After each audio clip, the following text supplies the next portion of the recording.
at 6 p.m. We'll call our meeting order. Allegiance to the flag of the United States of America and to the republic for which it stands, one nation, under God, indivisible, with liberty and justice for all. Please have roll call. Mrs. Rayle? Here. Mrs. Heck? Here. Mr. Kriggs? Here. Mrs. Lee? Here. Mr. Bengel? Here. Mr. Davis? Here. Thank you, Maureen. I will start with special recognition of district retirees. We have tonight. We'll start with Sue Hickey. Let's step up.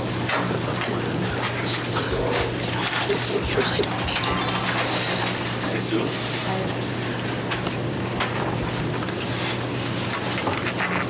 Welcome. Sue Hickey has retired from her position as a special education aide at Woodside after working for 41 years with the Wisconsin Rapids School District. Over the years, Sue has been involved as a union co-chair, Girl Scout leader, and was also recognized as a WRPS Support Staff Person of the Year in 2000. Sue enjoys reading, quilting, card making, and spending time with her 13 grandchildren. Sue's future plans include taking care of her husband and mother, along with visiting her grandsons in North Carolina. She also intends to volunteer at Woodside Elementary in our house senior living. Sue, thank you for your many years of dedication and service to the students and staff of the Wisconsin Rapids School District. We wish you the very best. Thanks for letting me do what I like to do. For 41 years. That's awesome. And I miss it. And those kids are not easy. This is from Tony Evers, the state superintendent, Department of Public Instruction. It's recognition of commitment and service presented to Susan M. Hickey in recognition of 41 years of commitment and service to the educational well-being of our young people. These contributions are acknowledged with this expression of grateful appreciation. So thank you.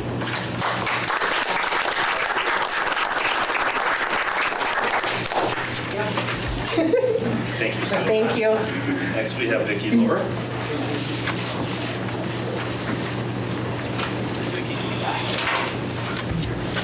Vicki Lohr retires from the Wisconsin Rapids School District after working for 21 years as a special education teacher.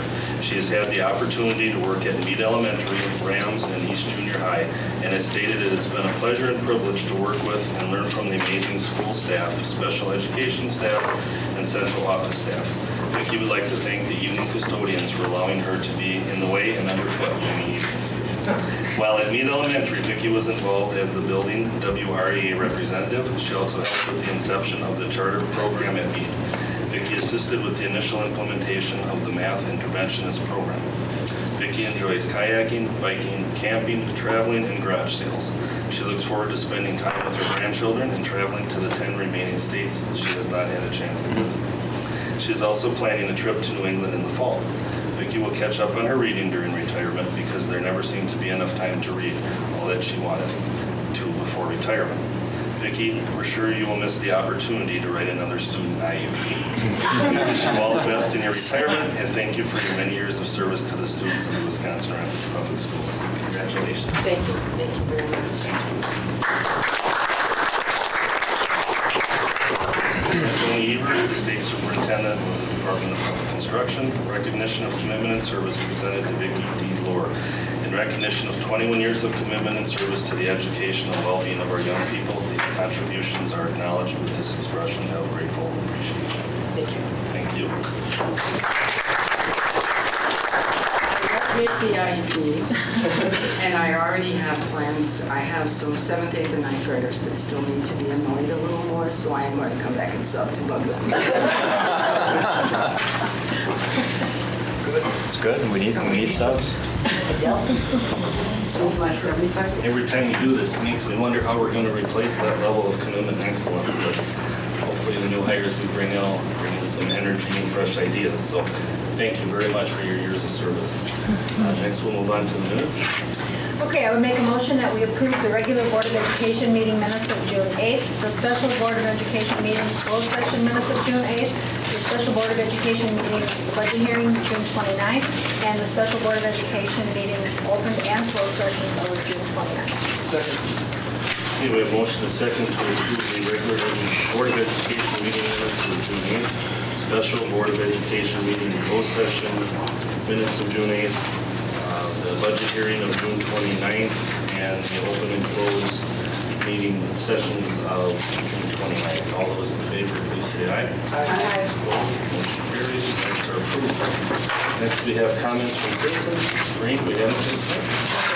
Okay. We'll move into committee report. John, would you like to start with you? Sure, thank you, John.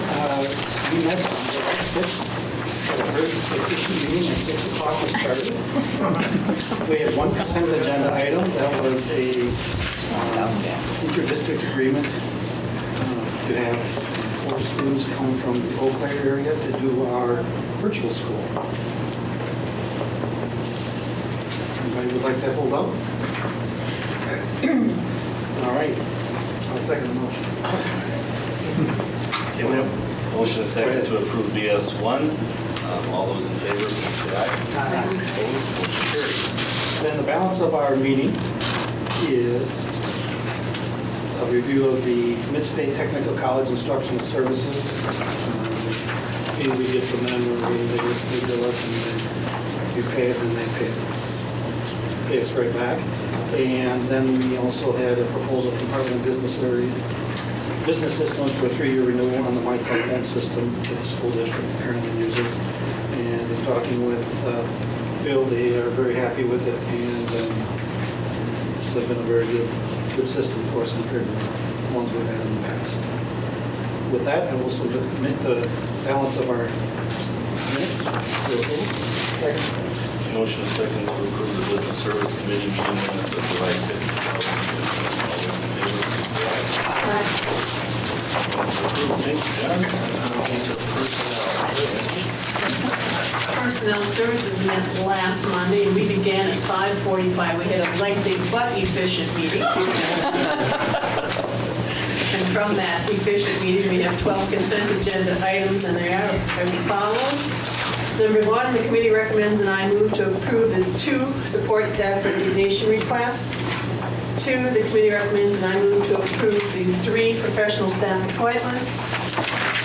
3rd, the committee recommends and I move to approve the 2 support staff appointments. And the rest are policy reviews and approval, and I'll try to give a little.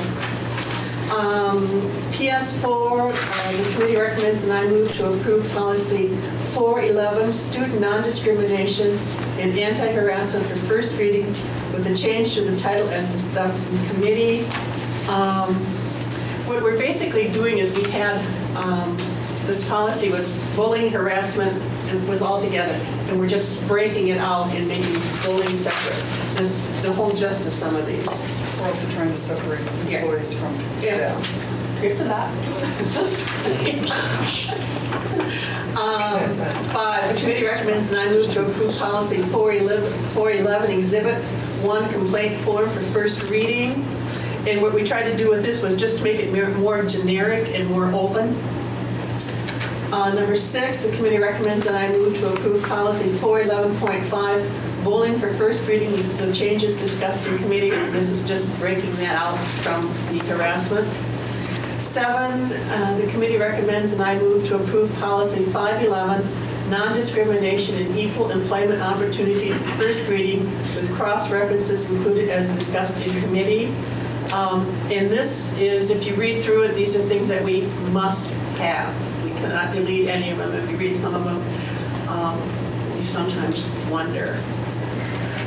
Number 8, the committee recommends and I move to approve policy 511.5, employee anti-harassment for first reading with changes discussed in committee, and that was simply breaking this out from the student. It also used to be all in one, so we broke it out. Number 9, the committee recommends and I move to approve policy 511.5, Exhibit 1, employee harassment complaint form for first reading.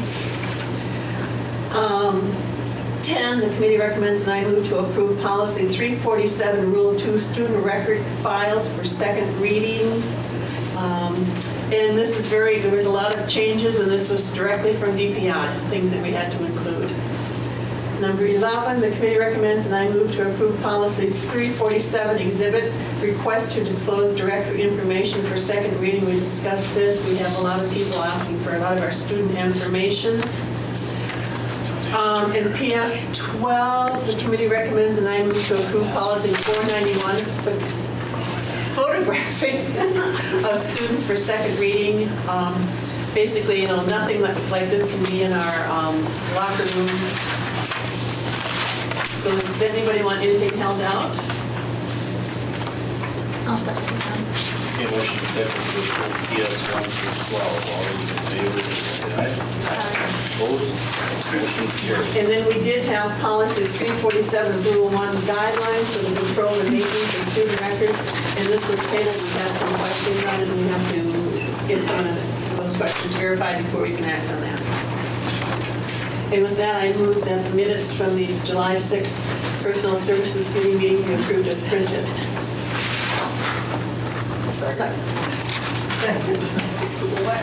Okay, we have motion and second to approve the meeting minutes of the Personnel Service Committee of July 6, 2015. All those in favor, please signify by saying aye. Aye. Opposed? That is approved. Thank you, Sandy. We'll do with Ed Services. Yeah.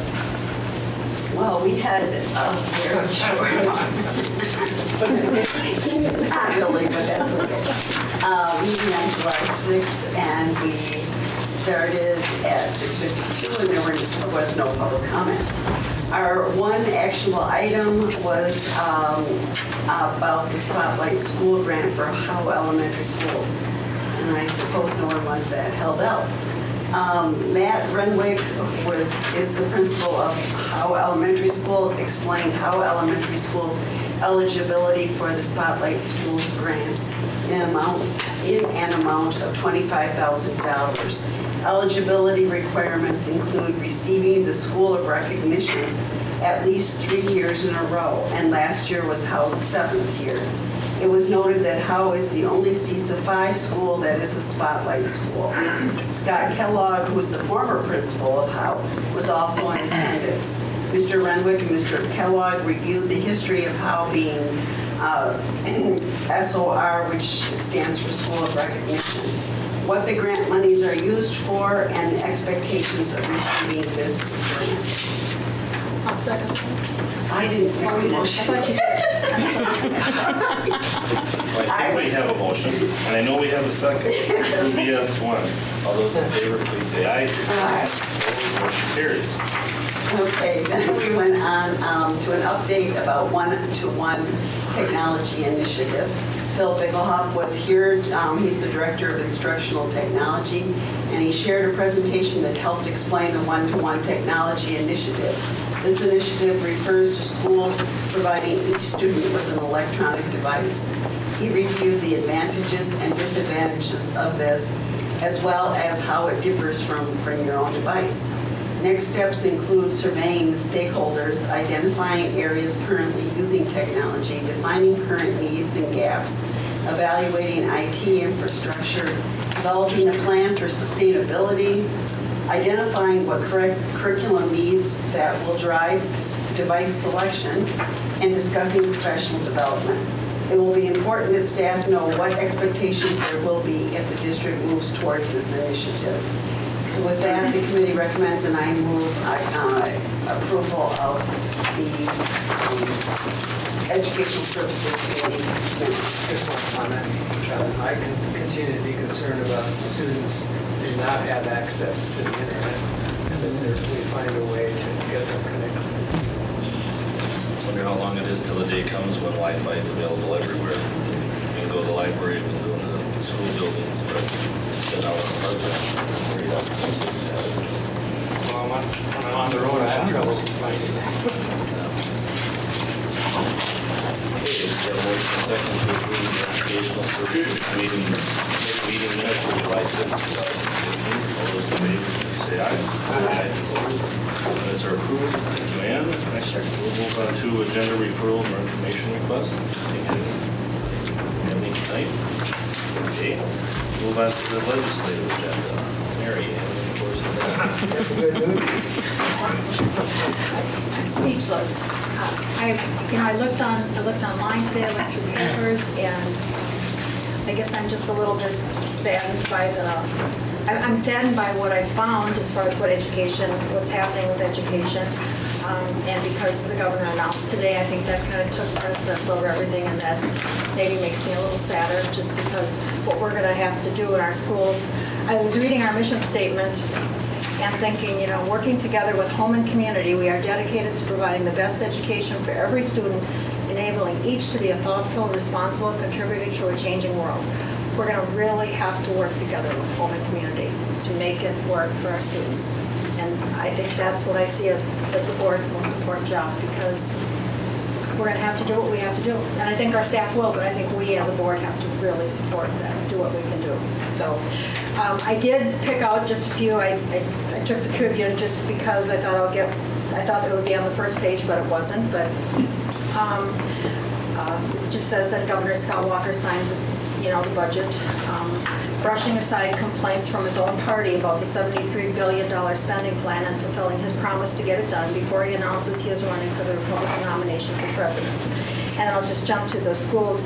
It expands the private school voucher program, which provides state subsidies for students to attend private schools, including religious ones. It also extends a freeze on in-state UW tuition for another 2 years, removes tenure protection for UW professors from state law, and imposes no sales or income tax increases. He erased provisions the Budget Committee added to the spending plan that would have required the state school superintendent to develop English, reading, writing, science, and math tests for students in grades 3 through 10 that would be used to track their progress in each subject toward college. Walker called the testing unnecessary, and school boards should be able to decide for themselves what tests to adopt. So I think we just need to,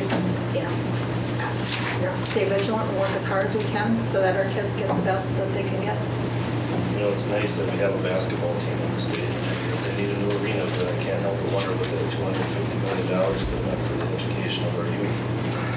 Find money for your arena somewhere else. But There was another bill in the news talking about the minimum wage for construction in school. Is that any help to us?